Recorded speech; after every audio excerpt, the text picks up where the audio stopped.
بسم اللہ الرحمن الرحیم۔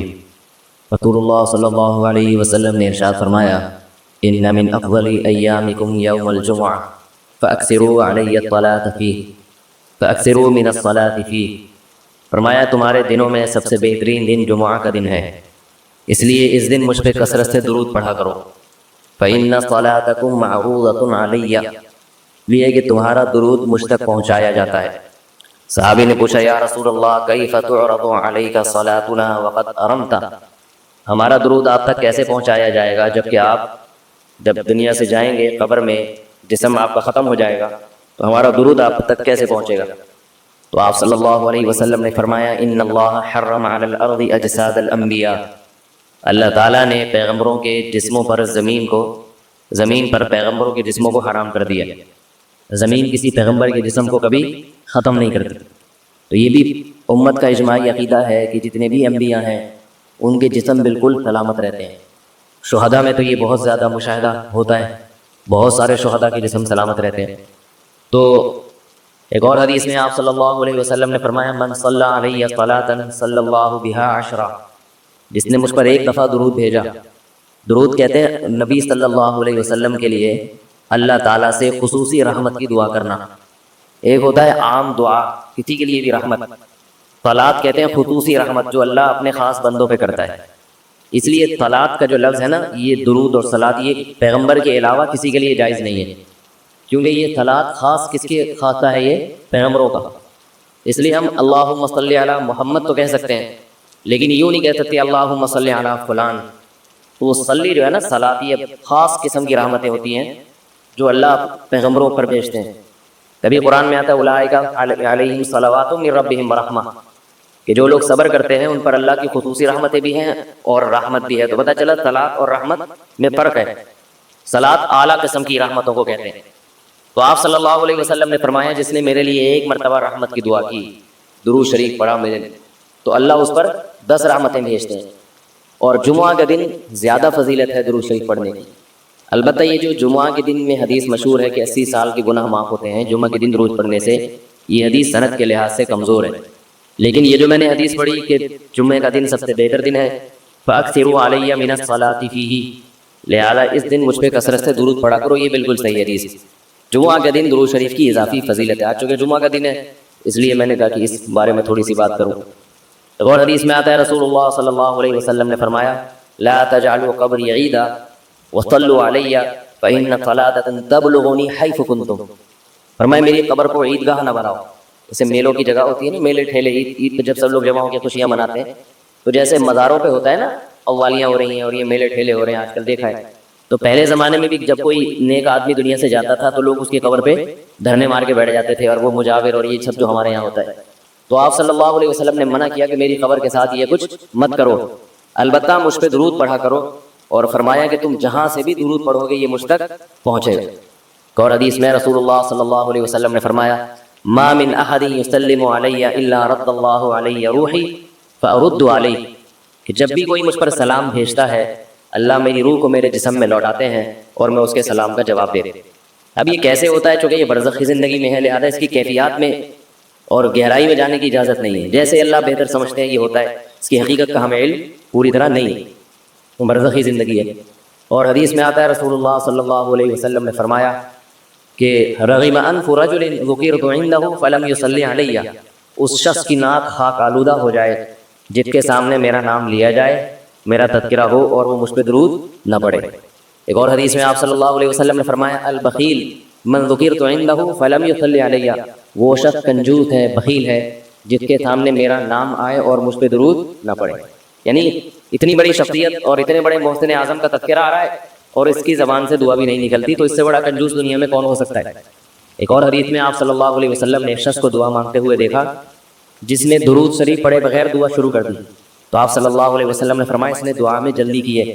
پھر فرمایا تم میں سے جب کسی شخص کو دعا مانگنی ہو پہلے اللہ کی حمد و ثنا پڑھے، پھر مجھ پر درود بھیجے۔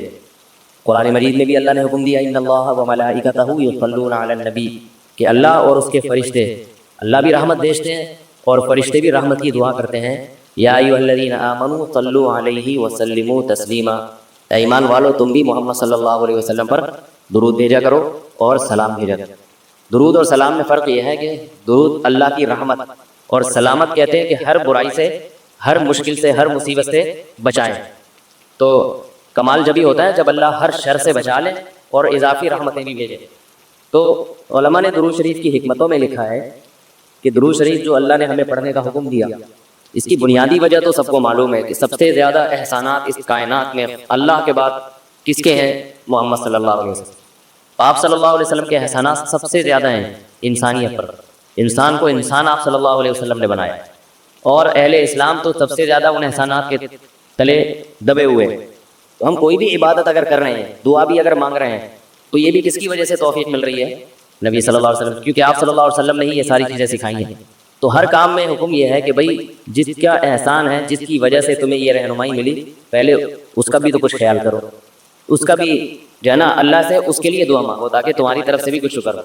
دوسری بات علماء نے لکھی ہے کہ اس میں حکمت یہ ہے کہ درود شریف پڑھنے سے توحید کا عقیدہ مضبوط ہوتا ہے۔ وہ توحید، درود شریف نبی سے دعا نہیں ہے بلکہ اللہ سے دعا ہے، کس کے لیے؟ نبی کے لیے۔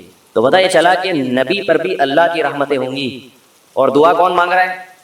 ہم مانگ رہے ہیں۔ تو اس میں نبی سے مانگنے کا دروازہ بند کر دیا کہ نبی سے مانگنے کا اسلام میں کوئی تصور نہیں ہے، بلکہ نبی کے لیے بھی اللہ سے مانگا جائے گا۔ تو جب نبی کے لیے بھی اللہ سے مانگنے کا حکم ہے تو اپنے لیے نبی سے کیسے مانگنے کا حکم ہو گیا؟ سمجھ میں آ رہی ہے بات کہ نہیں آ رہی؟ یعنی نبی کے لیے بھی کس سے مانگنے کا حکم ہے؟ اللہ سے۔ تو اپنے لیے کس سے مانگیں گے؟ بطریق اولا ہم پھر اللہ سے مانگیں گے۔ تو اس سے عقیدہ توحید مضبوط ہوتا ہے۔ اور تیسری بات یہ کہ علماء نے لکھا ہے کہ جب درود شریف پڑھیں تو اس نظریے سے نہ پڑھیں کہ نبی ہماری دعا کے محتاج ہیں، نبی اللہ کی رحمت کے تو محتاج ہیں، یہ تو درود شریف سے پتہ چلتا ہے، لیکن اللہ کی وہ رحمت اس وقت بھی ہوتی اگر ہم یہ دعا نہ مانگتے۔ تو ہمیں اس لیے ہے کہ ہم بھی انگلی کٹا کے شہیدوں میں نام لکھوا لیں۔ سمجھ رہے نا؟ اس کی حضرت مولانا اشرف علی تھانوی رحمہ اللہ نے بڑی پیاری مثال دی۔ فرمایا کہ جیسے کوئی بادشاہ اپنے شہزادے پر کچھ انعام کرنا چاہے، بادشاہ تو چاہتا ہے نا اپنی اولاد کو نوازنا، اپنے محبوب، شہزادہ اس کا محبوب ہوتا ہے، تو آپ اگر بادشاہ سے سفارش کر دیں کہ حضرت یہ تحفہ آپ اپنے شہزادے کو دے دیں، یا یہ فلاں چیز اپنے شہزادے کو، تو بادشاہ تو پہلے بھی دے رہا ہے، لیکن آپ کے کہنے سے وہ اور خوش ہو جائے گا، اور خوش ہو جائے گا کہ بھائی دیکھو جو کام میں چاہتا تھا یہ بھی اسی کی درخواست کر رہا ہے۔ تو نتیجہ کیا نکلے گا؟ تھوڑا سا آپ کو بھی دے دے گا وہ، ٹھیک ہے نا، کہ چلو یہ تم بھی منہ میٹھا کر لو اپنا، تم نے اتنا اچھا کام کیا۔ اور اگر آپ کسی کو حکم دیں اس کے دشمن پہ خرچ کرنے کا، آپ جا کے کہیں بھائی وہ تمہارا دشمن ہے، تمہارا دل چاہتا ہے اس کا گلا دبا دو، تو ایسا کرو اس کو ہدیے ودیے دیا کرو، وہ کہے گا میں اس کو گلا دبانا چاہتا ہوں اور اس کو ہدیے کی ترغیب دے رہا ہے تو میں تیرا بھی گلا دباؤں گا۔ تو دشمن پہ خرچ کرنے کا جب حکم دیا جاتا ہے تو اس سے تھامنے والا غصے میں آتا ہے۔ دوست پہ خرچ کرنے کا، احسان کرنے کا جب آپ کسی کو کہیں گے تو وہ خوش ہوتا ہے۔ باپ کو اگر کہا جائے نا اپنے بچوں پہ اور کھلائے کریں، بڑی خوشی ہوتی ہے، تو باپ کا دل اور سینہ اور چوڑا ہو جائے گا۔ تو ایسا ہی اللہ تعالیٰ کو اپنے رسول صلی اللہ علیہ وسلم سے محبت ہے۔ اللہ تو خصوصی رحمتیں بھیجیں گے ہی، لیکن ہم اگر اللہ سے درخواست کر دیں گے کہ اللہ تو خصوصی رحمتیں بھیج، تو اس میں تھوڑی سی ہماری بھی کیا ہو جائے گی؟ دخل اندازی ہو جائے گی۔ اللہ تو ویسے ہی کر رہا ہے، تو اللہ کہے گا چلو تو نے بھی سفارش کر دی، ان پہ تو کر ہی رہا ہوں، یہ 10 رحمتیں تجھ پر بھی ہو جائیں گی۔ اور چوتھا فائدہ کیا ہے درود شریف پڑھنے کا؟ کہ انسان کے دل میں محمد صلی اللہ علیہ وسلم کی محبت بڑھتی ہے۔ انسان جس کے لیے دعا مانگتا ہے لاشعوری طور پہ، تو نبی صلی اللہ علیہ وسلم کی جتنی زیادہ محبت ہوگی اللہ کی خود بخود اتنی ہی زیادہ ہوگی، کیونکہ نبی سے محبت اللہ ہی کی وجہ سے ہوتی ہے، یہ الگ الگ چیز نہیں ہے، اللہ کے رسول ہے نا، اسی وجہ سے تو ہے۔ تو جتنی محبت بڑھے گی اللہ کی محبت اتنی زیادہ۔ اور پانچواں فائدہ کہ جتنی نبی کی محبت ہوگی، انسان کو جس سے محبت ہوتی ہے اس کی اتباع آسان ہوتی ہے، بغیر دلیل کے بھی مانتا چلا جاتا ہے۔ جس سے نفرت ہوتی ہے نا اس سے ہر بات پہ دلیل، کیوں بھائی ایسا کیوں ہے؟ اور اگر محبت ہو تو وہ کوئی کام کا کہے تو سمجھ میں آئے نہ آئے انسان کہتا ہے بس کر لو۔ صحابہ کرام کی محبت کے جو واقعات ہیں، حضرت انس رضی اللہ تعالی عنہ جب بھی کھانا پکتا تھا، اگر اس میں لوکی یا کدو پکتا تو کدو کے ٹکڑے تلاش کر کے کھاتے تھے۔ لوگوں نے پوچھا کیوں بھائی؟ فرماتے ہیں کہ میں نے رسول اللہ صلی اللہ علیہ وسلم کو دیکھا ہے کہ کدو شوق سے کھاتے تھے آپ۔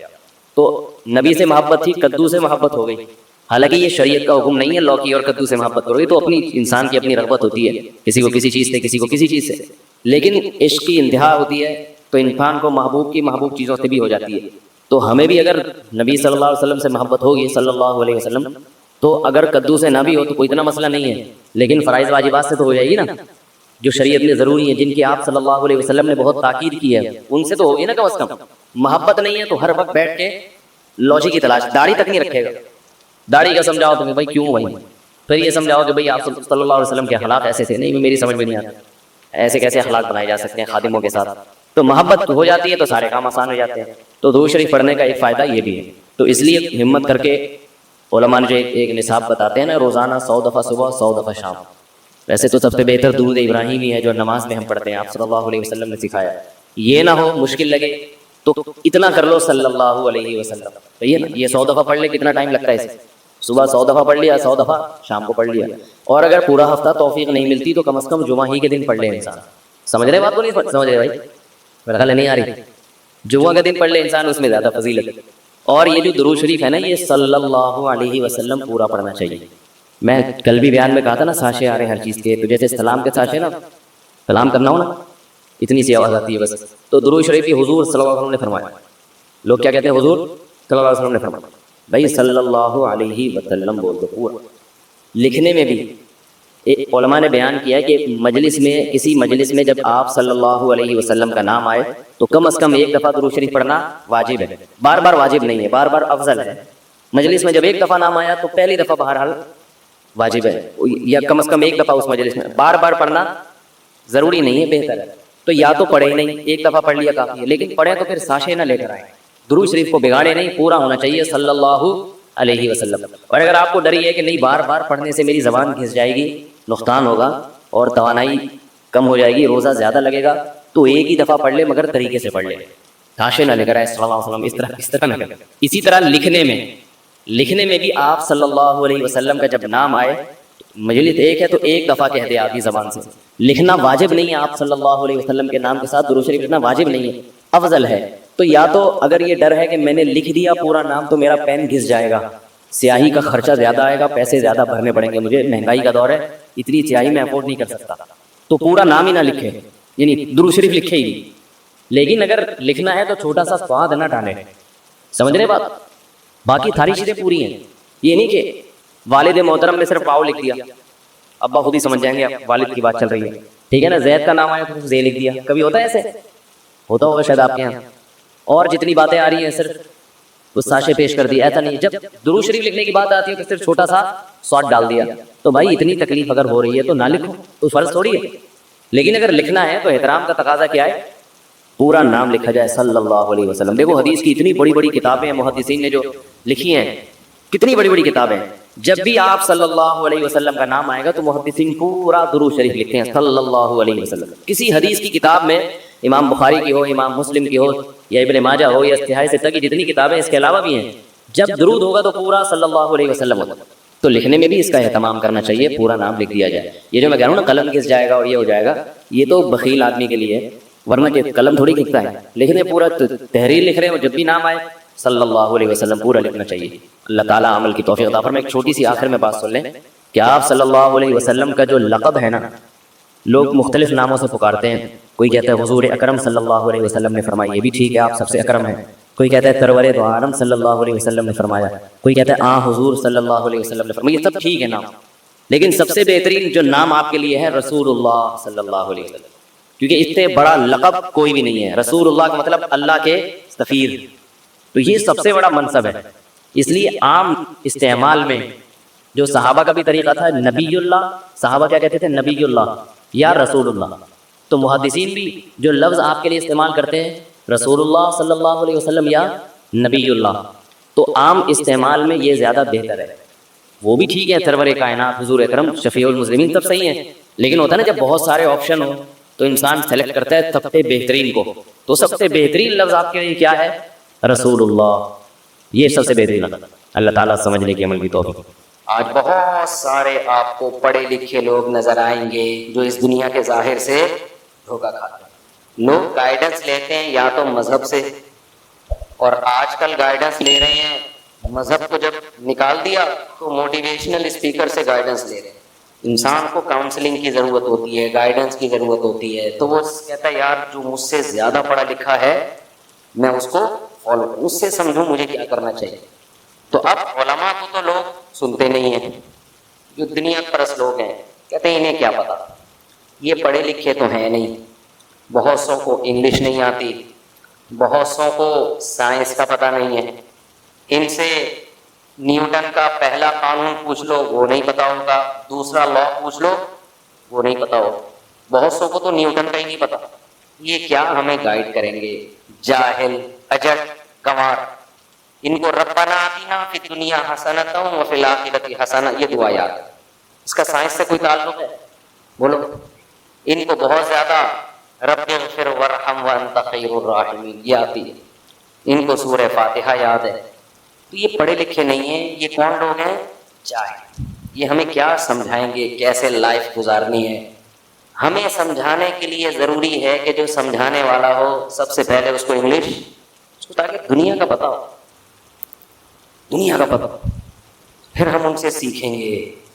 وہ کیا کریں گے؟ آسان سی بات کو گھما پھرا کے پیچیدہ کر کے. اصل میں شارٹ کلپ دیکھا, اس پہ اتنی ہنسی آئی ہے. موٹیویشنل اسپیکر غلط باتیں نہیں کرتے, بہت سی اچھی باتیں بھی کرتے ہیں, کوئی ان کا مذاق اڑانا مقصد نہیں ہے, لیکن ان میں بعض بڑے بڑے پھینکو ہوتے ہیں. تو کل کسی نے مجھے ایک مزاحیہ کلپ بھیجا, اس نے کسی موٹیویشنل اسپیکر کا بہت مذاق اڑایا تھا. وہ موٹیویشنل اسپیکر کہہ رہا تھا کہ میرا مقصد اس کا مذاق اڑانا نہیں ہے, میرا مقصد اس تفریح ہے. چٹکلا آ گیا, مجھے مزہ آیا, ہنسی آئی تو میں بھی ہنس گیا. باقی میرا مقصد مذاق اڑانا نہیں ہے. اور اس کی بات, جس بات سے مذاق اڑایا وہ بات بھی کوئی اتنی غلط نہیں تھی, لیکن آپ کو پتہ ہے پاکستانی قوم کسے چھوڑتی ہے. تو وہ اسپیکر بڑا مشہور آدمی ہے, وہ لوگوں کو سمجھا رہا ہے کہ لائف میں مصیبتیں آتی ہیں تو جیسے چائے کے اوپر ملائی آ جائے نا تو پھونک مار کے ملائی ہٹا کے چائے پی لیتے ہیں, ایسے ہی زندگی میں مصیبتیں آئیں پھونک مار کے ہٹاؤ اور چلتے رہو. لائف مصیبتوں کی وجہ سے رکو نہیں. میسج تو اچھا میسج ہے, لیکن کسی پاکستانی نے اس کا ریکارڈ لگایا, بندہ بٹھا دیا, کہہ رہا یار میرا باپ آئی سی یو میں, میری ماں کو یہ بیماری, میرے یہ مسئلے. اس نے اس کی تقریر سن کے کہا مصیبتیں چائے میں ملائی کی طرح ہیں, پھونک مارو سائڈ پہ. اس نے کہا ابا کو سائڈ پہ لگاؤں میں کیا, ابا کو میں کیا کروں, سائڈ پہ لگاؤ, ٹینشن کا علاج بتا میں کیا کروں. اماں بھی بیمار ہے, ابا بھی بیمار ہے, گھر میں درجنوں مسائل, پھونک مارو ملائی کو سائڈ پہ. مجھے وہ آپ لوگ کلپ نہ دیکھیں, اس نے کوئی بہت بےہودہ زبان بھی استعمال کی ہے جو کسی شریف آدمی پہ زیب نہیں دیتی, لیکن بات اصل میں یہی ہے. اتنا آسان ہوتا پھونک مار کے سائڈ پہ لگاتے ہیں. بھائی ٹینشن کا علاج بتاؤ, اللہ کے بتاؤ. وہ علاج اسلام کے علاوہ کوئی بھی نہیں پتا. اسلام کیا کہتا ہے؟ پھونک مار کے سائڈ پہ لگاؤ نا. اذا اصابتهم مصیبہ, کیسی پیاری آیت ہے. ہمارے نیک بندوں کو جب کوئی مصیبت پہنچتی ہے, اور مصیبت بھی چھوٹی نہیں, اس سے پہلے جو مصیبت کا ذکر ہے وہ ہے موت. وَلَنَبْلُوَنَّكُمْ بِشَيْءٍ مِّنَ الْخَوْفِ وَنَقْصٍ مِّنَ الْأَمْوَالِ وَالْأَنفُسِ وَالثَّمَرَاتِ وَبَشِّرِ الصَّابِرِينَ. اللہ کہتے ہیں ہم تمہیں جھنجھوڑیں گے. وَلَنَبْلُوَنَّ, نبلو بھی نہیں ہے, لَنَبْلُوَنَّ, تاکید, جھنجھوڑ کے رکھ دیں گے ہم تمہیں, خوف میں مبتلا کر کے. بعض دفعہ دشمن کا خوف ہوگا, کوئی ملک چڑھائی نہ کر دے, امن ختم, دہشت گردوں کا راج ہو جائے گا. وَنَقْصٍ مِّنَ الْأَمْوَالِ, مالی نقصانات ہونا, کاروبار ٹھپ, روڈ پہ آ گئے. مصیبت کو پھونک مار کے سائڈ پہ لگاؤ. ملائی کو پھونک مارنا آسان ہے, مصیبت کو پھونک مارنے میں آدمی کی اپنی پھونک نکل جائے گی. بلکہ جب زیادہ ٹینشنیں آتی ہیں نا تو پھونک مارنے کے لیے پھونک ہی نہیں بچتی انسان کے اندر. وَنَقْصٍ مِّنَ الْأَمْوَالِ, کا مالی نقصان ہوگا. وَالْأَنفُسِ, جانی نقصان, بیوی مر گئی, باپ مر گیا, شوہر مر گیا, بیٹا مر گیا. یہ ہوتے ہیں نا جوان بیٹا چلا گیا نظروں کے سامنے. ہمارے ایک دوست نیوی میں آفیسر, ان کا جوان بیٹا ڈوبا. کیا گزرتی ہے یار انسان پہ, کسی کا جوان بیٹا اس کے سامنے ڈوب جائے, پھر لاش ملے اگلے دن. کیا قیامت گزرتی ہے کہ نہیں گزرتی. اللہ سب کو بچا کے رکھے. نیوی کے لیفٹیننٹ کمانڈ پر کرنل تھے کیا, بھی ریٹائر ہو گئے کرنل, یعنی وہ خود ہیں لیکن کرنل وہ تھے. ان کو تسلی کیسے ملی؟ ان کا جوان بیٹا سمندر میں ڈوب کے شدید ڈپریشن میں چلے گئے. یہاں پھونک مارنا آسان نہیں, لاش بیٹے کی اگلے دن نکلی, کیا حال ہوتا ہے انسان. اللہ نے ان کی قسمت میں ہدایت لکھی تھی. انہوں نے کہا یار میرے غم کا مداوا خدا کے سوا کوئی نہیں. انہوں نے مجھے خود اپنا واقعہ سنایا کہ میری بیٹی دیندار تھی, پردہ کرتی تھی, نماز پڑھتی. اس نے مجھے تسلی دی, کوئی موٹیویشنل اسپیکر نے نہیں, باپ کو تسلی دے رہی ہے نو عمر بیٹی جو دیندار ہے، اور یہ کرنل ہیں جن کو جنگوں میں لڑنے کے لیے پیدا کیا گیا ہے، ان کو تسلی نہیں ہو رہی، ڈپریشن میں جا رہے ہیں.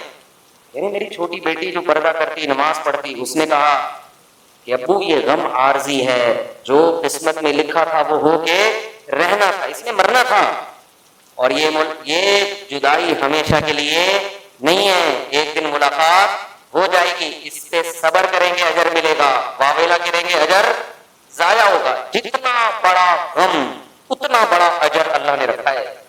حدیث میں آتا ہے رسول اللہ صلی اللہ علیہ وسلم نے فرمایا بعض دفعہ ایسا ہوتا ہے ان اللہ اذا احب قوما ابتلاهم، جب اللہ محبت کرتے ہیں مصیبت میں ڈال دیتے ہیں، اس مصیبت میں اس کا دل نرم ہو کے اللہ کی طرف مائل ہو جاتا ہے. ان کے ساتھ بھی ایسا ہی ہوا، اس مصیبت میں دل ہو گیا نرم، ان کو لگا کہ بھائی سکون اللہ کے سوا کسی کے پاس نہیں ہے، داڑھی رکھ لی،